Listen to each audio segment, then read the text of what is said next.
People act shocked every time a black celebrity comes out. Well, you've seen all these black celebrities, and the reason I started with the celebrities is because they're rich.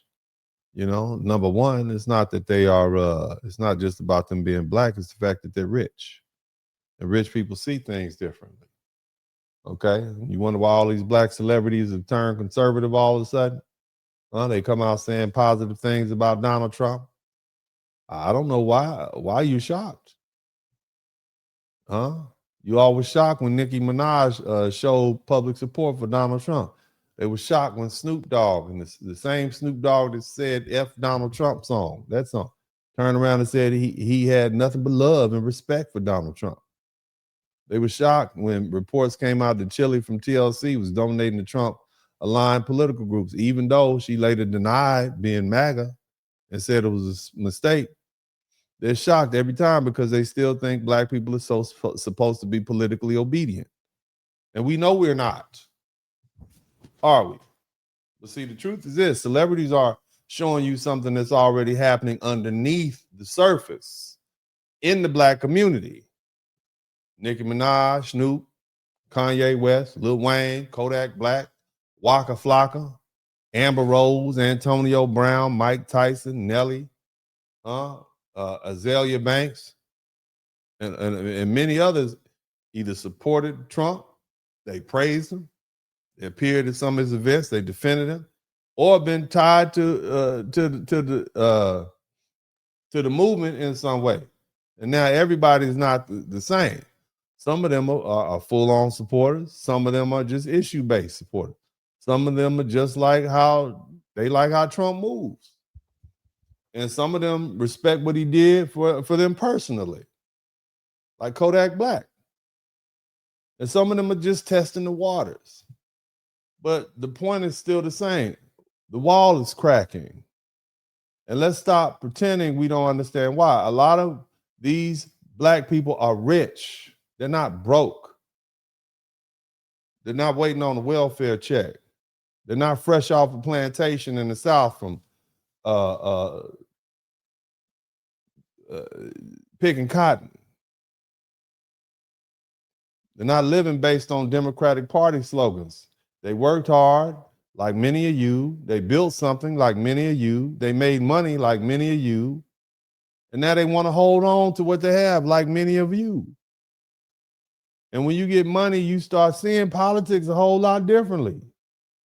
When you get money, you realize your money separates you from a lot of institutional racism that poor black people are still trapped under. You live in better neighborhoods. You send your children to better schools. You hire lawyers. You ain't worried about a traffic ticket. You got a lawyer for that. You hire accountants. You build teams. You move differently. You start living like an owner and thinking like an owner. And that's why rich people often become more conservative.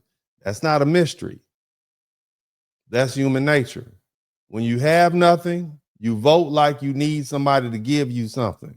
But when you've built something, you vote like you need somebody to protect it. That's why Democrats are nervous. Listen. That's why Democrats are nervous. Because, see, all these celebrities are these black celebrities. They're just the first ones to say it out loud. But regular black Americans, like many of the people listening to me right now, are going to follow in that same vein. They don't have that Nicki Minaj money. They don't have Snoop Dogg money. They don't have Lil Wayne money. But a lot of regular black people have the same value system. Work hard, build something, protect your children, keep your money, keep more of your money as much as your money as you can. Buy property, start a business. Stop letting these politicians use racism like it's some kind of leash. And we need to keep it a buck. You don't need to become a multimillionaire artist or athlete or entertainer or business owner. You don't become that by sitting around the house waiting on a check, waiting for the government to give you something. Do you? You got to get up, get out, and get something. Don't let the days of your life pass you by. You got to hustle. You got to sacrifice. You have to learn the game. You have to master your craft. You have to turn your name into a business. And once you do that, you don't want people in Washington playing with your money. You don't want your tax dollars going to put Venezuelan migrants in a fancy hotel in New York, do you?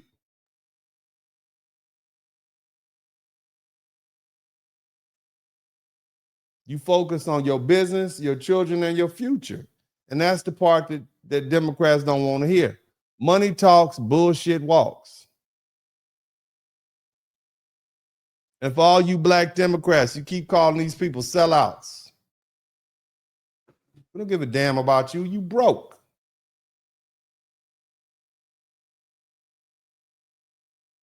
You can call them sellouts if you want.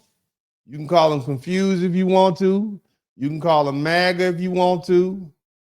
But the truth is, a lot of them are simply acting like people who work hard for what they have and don't want to lose it. And they damn sure don't want some immigrants brought over here to replace us and use up all the resources we have in our community, set aside for black people. That's not selling out. That's protecting our interests. And let's not forget the bigger point.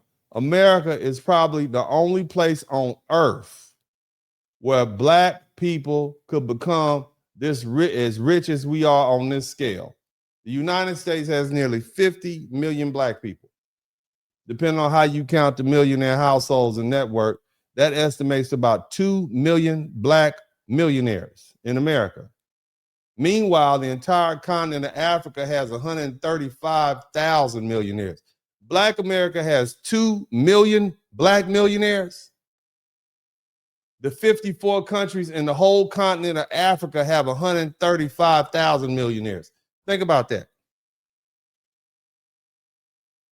So let's stop acting like America has produced nothing for black people. That's just not true. And I'm not saying we're not behind white people, but who you compare yourself to?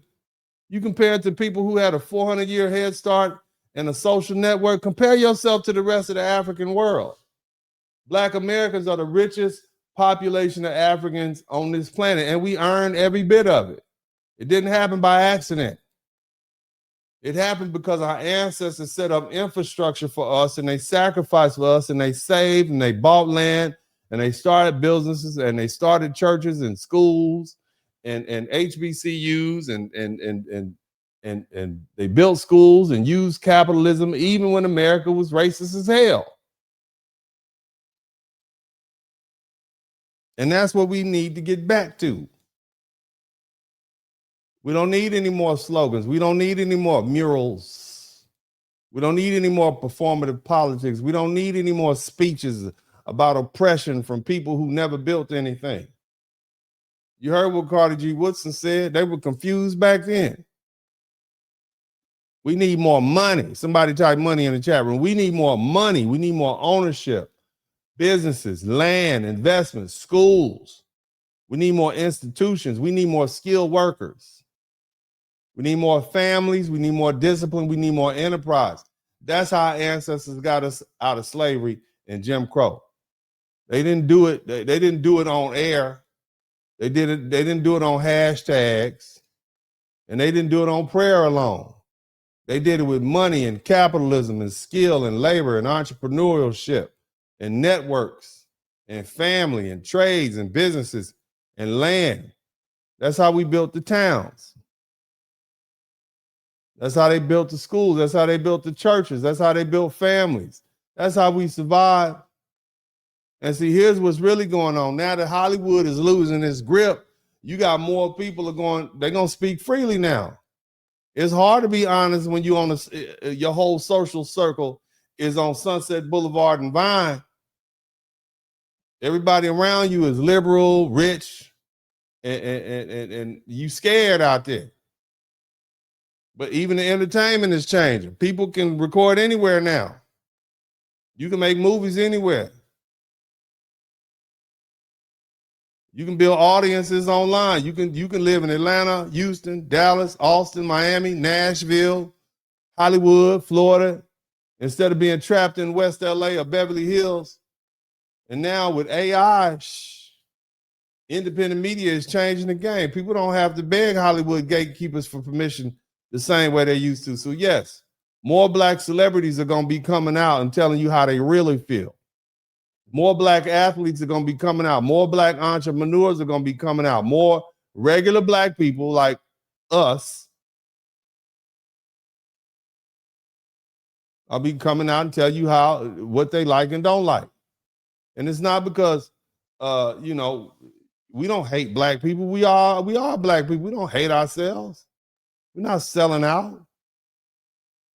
But what we're realizing is that old Democratic fear script saying stuff like, if you don't vote for me, you ain't black. That doesn't build wealth. It certainly doesn't protect the family. It doesn't build a business. It doesn't create ownership. It doesn't fix schools. It doesn't stop crime. And it doesn't pass down anything for our children. And so Democrats, they keep acting shocked. You can act crazy if you want to. But the truth is simple. Once black people start thinking like builders and owners and fathers and mothers and entrepreneurs and investors and taxpayers, they're not going to keep voting like victims forever. That great separation is already happening. And the more money black people make, the more obvious it's going to become.